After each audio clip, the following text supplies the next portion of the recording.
जस्तो भयो तर ठिकै छ। आज चाहिँ म आँपको अचार लाउँदैछु। यो चाहिँ मैले हिजो नै काटेर आज दिउँसोभरि घाममा सुकाएर चाहिँ अब यहाँनिर यो सबै तोरी मेथी जिरा भएको जति सबै मैले पिसेर अघि नै रेडी गरेको छु। अब यो चाहिँ सबै यहाँ लाउने हो यसरी।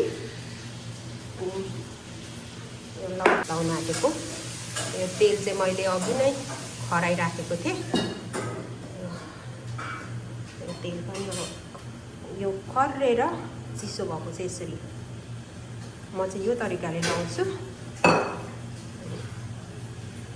अब यतिले पुग्दैन भने फेरि पनि थप्न सकिन्छ। अब म नि त सेफ्टी पन्जा ल्याएन, म चाहिँ यसरी हातले नै मुस्छु। आफ्नै हात हो, सफाइ छ।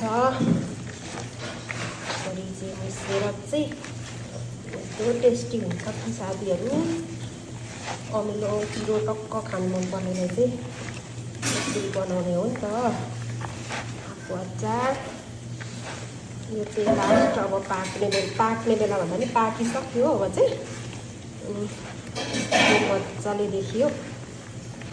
अझै मसला नपुगेको जस्तो भयो। मसला चाहिँ अलिक कम भयो कि जस्तो भयो, तर पनि ठिकै छ। अब दुईवटा बट्टामा अट्छ कि अट्दैन।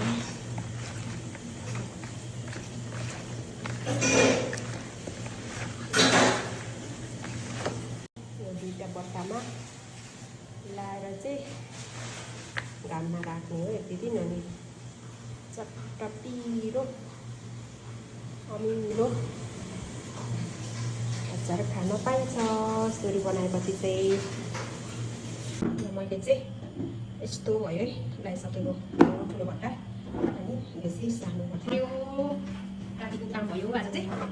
ल है मेरो काम अमिलो पिरो